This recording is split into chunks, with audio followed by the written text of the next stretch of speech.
check out our whole video, hit the link on the bottom of the screen. That video is available exclusively on odds.com. Let's move to a very tricky game that was to be the most exciting game on Thursday. Ravens, Steelers. It's still available to bet, which surprises me. Ravens are now 5.5-point dogs. Opened at 3.5. Did it open at 3? No, 3.5. But the 3.5 for Pittsburgh when it opened was at plus money.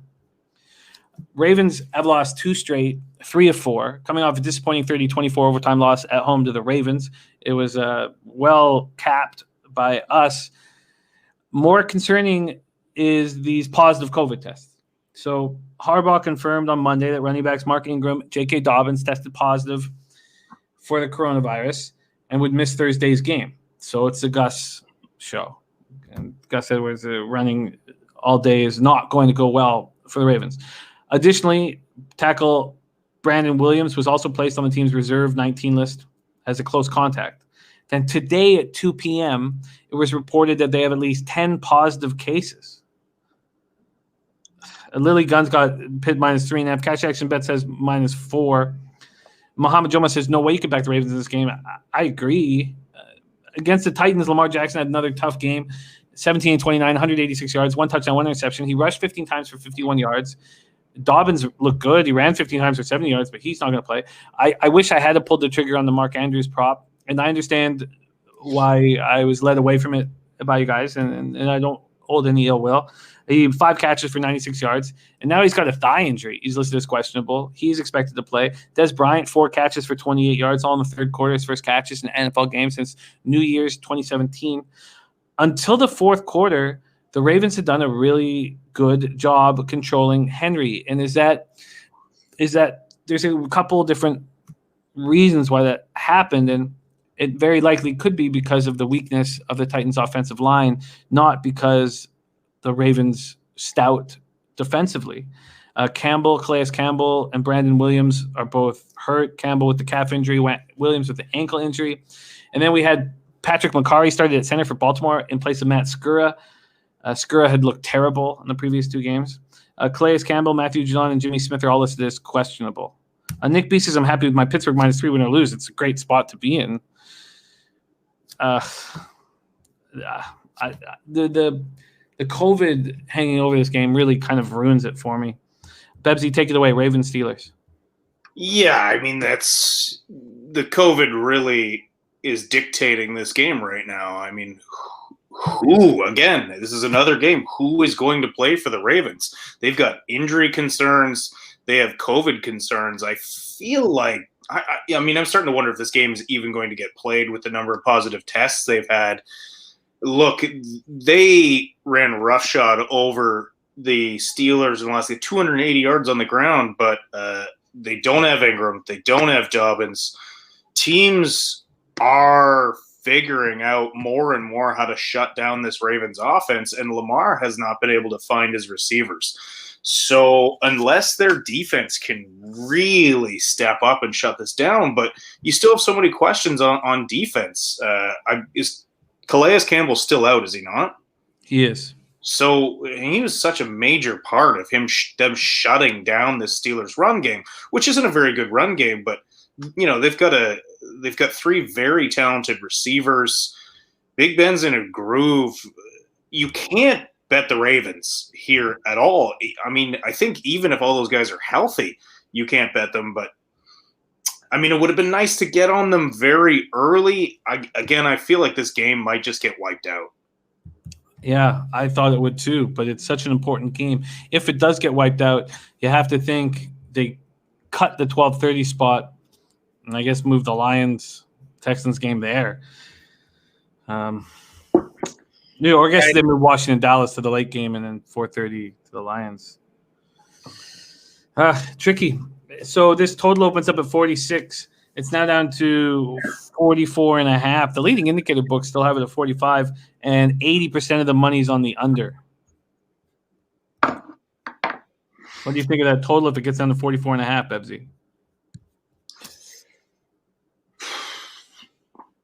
I mean, it feels like a fade the public moment. I don't. The under doesn't appeal to me very much,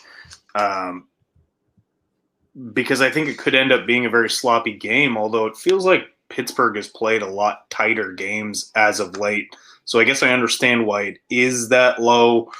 Again, very hard to predict a score or a points total, not knowing who's going to play. Not, do you say 9 positive tests or 10? 10? Like that decimates a team, especially when. Look, no disrespect to Gus Edwards fans out there, but Gus Edwards is a far cry from Ingram or Dobbins. He's a head down, slam it running back, and he's been serviceable at times, but he's not a bell cow. He's not a guy who can carry the ball 25 times in a game. So if they can't run the ball, they can't pass the ball. How is this not Steelers beating up on them? Well, I don't think the Titans' offense is that strong now that they've been decimated on the offensive line. And Tannehill hasn't looked that good. And I think the Steelers should be able to put up points when they can run right up the gut. The problem is they're also going to control the clock. Charlie Chip says they may cancel the game. Ravens will ask the NFL. This game will end their season if they lose. I want this to keep going down low. The Steelers team total is at 25.5. And I think they get over that. I really do. What was the team total over? 25.5. Yeah, I mean that so far that's been the most appealing bet I've seen come up about this. Again, it's coming out in the chat right now, and I said it before. I can't see this game being played. This is too important a divisional game, and the NFL. The NFL's made some bad decisions this year with letting certain games happen that probably shouldn't have. The Green Bay 49ers Thursday night game comes to mind when one team didn't have any receivers, the other team didn't have a running back. Like this there's other games happening that day. NFL's got to step up, cancel this game. It's too important for the league. I'd hate to see the Ravens lose because they don't have anybody to play, and then this their season is pretty much over. I think that David Sharp is absolutely right. So I think it's over. How can the Steelers control the clock if they can't run the ball? He's absolutely right. Let's talk more about the Steelers here. Steelers coming off 27-3 dismantling of the Jaguars in Jacksonville. 10-0 for the first time in franchise history. Big Ben, 32 of 46, 267 yards, 2 touchdowns, 1 interception. James Conner looked good for the first time in a few weeks. So they hadn't been able to run the ball for 3 weeks in a row. He goes 13 of 89 yards. Deontay Johnson, 12 catches for 111 yards. Chase Claypool, which is a prop that a bunch of you guys talked about in the chat, taking it plus 125 for the touchdown. He made 4 catches for 59 yards. Terrell Edmonds, Minka Fitzpatrick, 2 interceptions each. The Jags managed only 206 yards of offense. The Steelers had 2 sacks, now the league leading 37 on the season. Now, Juju Smith-Schuster tweaked his foot. He stepped on a yellow flag, official's yellow flag. It's Tomlin says a minor injury, but he did not practice today. He's listed as questionable. Gentry, tight end Zach Gentry, sustained a significant knee injury. He's been placed on injured reserve. It's a left knee sprain, and he's on injured reserve. It's not as severe as initially feared. Cornerback Joe Hayden suffered a minor knee injury. He's listed as questionable to go this week. J. Rowan Elliott, their linebacker, and running backs Jalen Samuels and Trey Edmonds are also listed as questionable this week. I think that they can. Brady says, talking about the lack of points they scored with 4 interceptions, it was just they didn't need to score. And is this going to be a similar situation where they don't need to score, Bebsy? Given how banged up and sick the Ravens are right now, it could be. Could be a game where the Pittsburgh just jumps out early and just controls it. But, like people are bringing up, they don't have a very good running game. I wonder if the Ravens' injuries and COVID issues will solve that problem for the Steelers. But I think there is value in the over, and I think there is value in the team total over because, again, this is a game that Pittsburgh for sure has been staring at as a possible a spoiler to their perfect season, and it's right now it's kind of being gifted to them with all the players on the Ravens who might not play. So that team total over is definitely the most intriguing play we've talked about so far. Well, I also like the Steelers first half, because then you get the 3, and that 3 is not going to be around for long. I don't see how this comes down at all. So maybe I'm too late. The team total over 25.5 is a play is a bet that I want to make. This Ravens defense is no longer scary. If you can run right up the gut, they're just no longer scary. Alvin Smith says time for Pittsburgh to lose. I wish this game wasn't clouded with COVID. Yeah, I would agree 100% with Alvin if it weren't for the fact that half of these starters are out right now and again the strength of their offense is that running game. So unless Lamar Jackson, peels off for 180 yards himself, I don't see how they do it.